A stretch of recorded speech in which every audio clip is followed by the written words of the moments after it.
اعوذ باللہ من الشیطان الرجیم بسم اللہ الرحمن الرحیم۔ سورہ بنی اسرائیل کی آیت 26، 27 اور 28 کا مطالعہ کریں گے۔ قال تبارک و تعالی وآت ذی القربى حقہ والمسکین وابن السبیل ولا تبذر تبذیرا ان المبذرین کانوا اخوان الشیاطین وکان الشیطان لربہ کفورا وإما تعرضن عنہ ابتغاء رحمۃ من ربک ترجوها فقل لہما قولا میسورا۔ ارشاد باری تعالیٰ ہے، اور رشتہ دار اور مسکین اور مسافر کو اس کا حق دے دو، اور مال کو بیجا خرچ نہ کرو، بے شک بیجا خرچ کرنے والے شیطانوں کے بھائی ہیں، اور شیطان اپنے رب کا ناشکر گزار ہے۔ اور اگر تجھے اپنے رب کے فضل کے انتظار میں جس کی تجھے امید ہے منہ پھیرنا پڑے تو ان سے نرم بات کہہ دے۔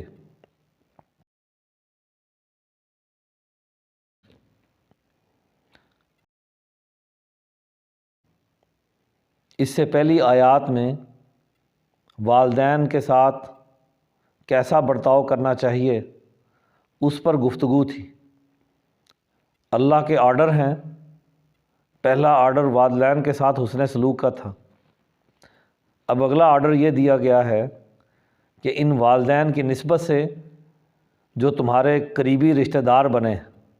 ان کو ان کا حق دو۔ قریبی رشتہ داروں کا حق مارنا یہ درست نہیں ہے کہ ان سے کوئی چیز لے لی جائے اور پھر ان کو نہ دی جائے۔ کسی سے کوئی قرض لیا پھر واپس نہیں دیا، یا پھر یہ کہ ان کو وہ ضرورت مند ہیں تو ان کو دیا جائے۔ حقہ، ان کا حق، یہ ان کا حق تسلیم کیا گیا ہے، یعنی والدین کے بعد قریبی رشتہ داروں کا یہ حق ہے، ضرورت مند ہوں تو ان کو مال میں سے حصہ دیا جائے۔ بالکل ایسے ہی ایک مرتبہ حضور اکرم صلی اللہ علیہ وسلم سے کسی نے سوال کیا کہ اگر میرے والدین دنیا سے چلے گئے ہوں تو پھر کیا ان کا مجھ پر حق ہے؟ تو آپ صلی اللہ علیہ وسلم نے فرمایا کہ ہاں، تم ان کے لیے بخشش کی دعا کرو، اور ساتھ ہی فرمایا کہ جو ان کے عزیز و رشتہ دار ہیں ان کا ادب کرو، ان کا خیال رکھو، اور اگر ان کے کوئی دوست ہیں یا والدہ کی کوئی سہیلیاں ہیں تو ان کا خیال رکھو۔ حضور اکرم صلی اللہ علیہ وسلم وقتاً فوقتاً حضرت خدیجہ رضی اللہ تعالی عنہا کی سہیلیوں کو کوئی تحفہ، کوئی اس طرح کی چیز بھیجا کرتے تھے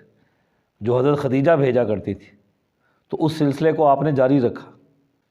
اور اس کے بعد جو اگلی بات کہی کہ جو مسکین ہیں، جو لاچار لوگ ہیں، جن کے پاس کوئی روزگار نہیں، کوئی کاروبار کے مواقع نہیں، تو ان کو بھی دو۔ وابن السبیل، اور مسافروں کو دو۔ ولا تبذر تبذیرا، اور مال کو بیجا خرچ نہ کرو، یعنی ایسے ہی خام خواہ مال کو نہ اڑاؤ، بلکہ یہ جگہ ہیں جہاں پر مال خرچ کرنا چاہیے۔ آج ہماری سوسائٹی کی حالت یہ ہے کہ وہ ان حالات میں بھی جب تنگ دستی ہے، تنگی ہے، تو اپنے عزیزوں رشتہ داروں پر خرچ کرنے کی بجائے جن کا نظر آ رہا ہے کہ یہ ضرورت مند ہیں، یا سوسائٹی کے اور لوگ جو ضرورت مند نظر بھی آ رہے ہیں، ہم ان پر خرچ کرنے کی طرف متوجہ نہیں ہوتے۔ اور اگر ہمیں فوراً کوئی کہے کہ جناب آج شام کو فلاں جگہ اکٹھے کھانا کھانے چلیں گے، کوئی پارٹی کریں گے یا کچھ اور کام کریں گے، کوئی اور جگہ پر خرچ کریں گے، تو وہاں پر فوراً ہم تیار ہو جاتے ہیں۔ وہاں ہم سوچتے بھی نہیں ہیں، جھٹ سے اپنا حصہ ڈالنے کے لیے تیار ہو جاتے ہیں۔ اور جتنا ہم وہاں جا کے خرچ کرتے ہیں، اس خرچ میں کئی گھروں کی ہانڈی پک سکتی ہے، کئی گھروں کا چولہا جل سکتا ہے، لیکن وہاں پر ہم اپنا ہاتھ فوراً روک لیتے ہیں۔ ہاں، اگر آپ کی سوسائٹی خوشحال ہے، بہت اچھی حالت میں ہے، یا پھر آپ کے پاس اتنا ہے کہ آپ ان کو دیتے ہیں اور اس کے بعد بھی آپ کے پاس بچ رہتا ہے، تو پھر آپ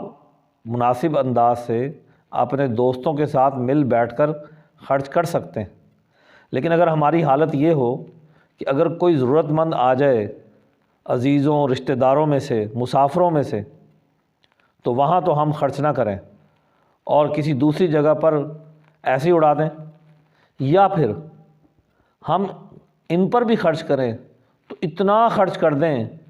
کہ اب ہمارے پاس گھر والوں کے لیے کچھ بھی نہ بچے، کہ اپنے گھر کی ضرورتیں بھی پوری نہ کریں۔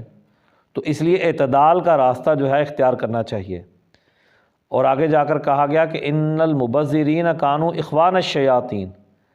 کہ یہ جو بے جا خرچ کرنے والے ہیں یہ شیطان کے بھائی ہیں۔ یہ شیطانی کام ہے کہ محنت سے کمایا ہوا پیسہ وہ اڑا دیا جائے۔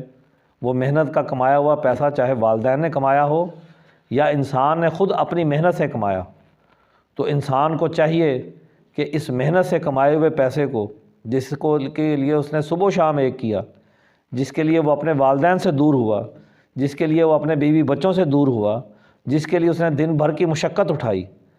تو اب اسے چاہیے کہ اس مال کو فضول نہ اڑائے، فضول خرچی میں نہ اڑا دے۔ اور فضول خرچی کرنے والے کے لیے واضح طور پر کہہ دیا گیا کہ وہ شیطان کا بھائی ہے، اور شیطان تو اپنے رب کا ناشکرہ ہے، وہ شکر ادا کرنے والوں میں سے نہیں ہے۔ تو جب انسان بے جا مال اڑاتا ہے تو پھر وہ جلد ہی تنگی میں چلا جاتا ہے۔ تو ایسی تنگی کی حالت میں انسان کو نہیں جانا چاہیے،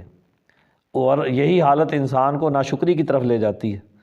تو اس لیے یہاں پر کہا گیا کہ صحیح اور درست جگہ پر خرچ کرو،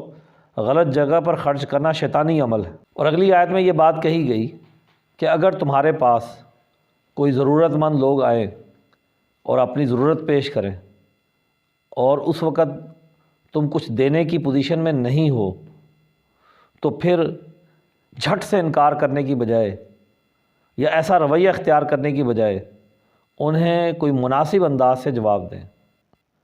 کہ جس سے ان کی امید نہ ٹوٹے، ان سے منہ پھیرنا نہ پڑے، کوئی نرم طریقے سے ان سے بات کہیں، کیونکہ اللہ تعالیٰ کل جب آپ کو دے گا،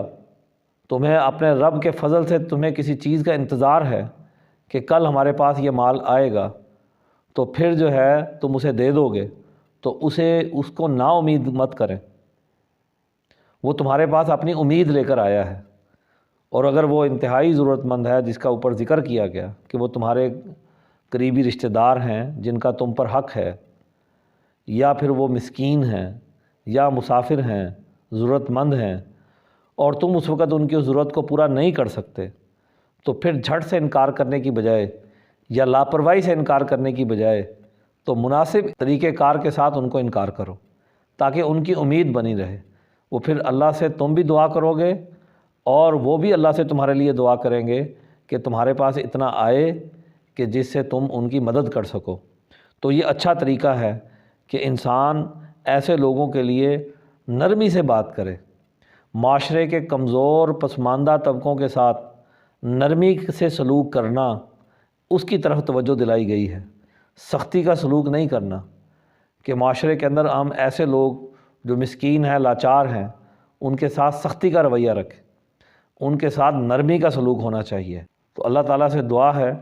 کہ اللہ تعالیٰ ہمیں معاشی خوشحالی دیں اور اتنا وافر دیں کہ ہم اپنی ضرورتیں بھی پوری کریں، اپنے رشتہ دار، قریبی رشتہ دار، ان کی ضرورتیں بھی پوری کریں، معاشرے کے لاچار لوگ، بے بس لوگ یا ایسے ضرورت مند مسافر ہیں، ان کی ضرورتیں بھی پوری کریں۔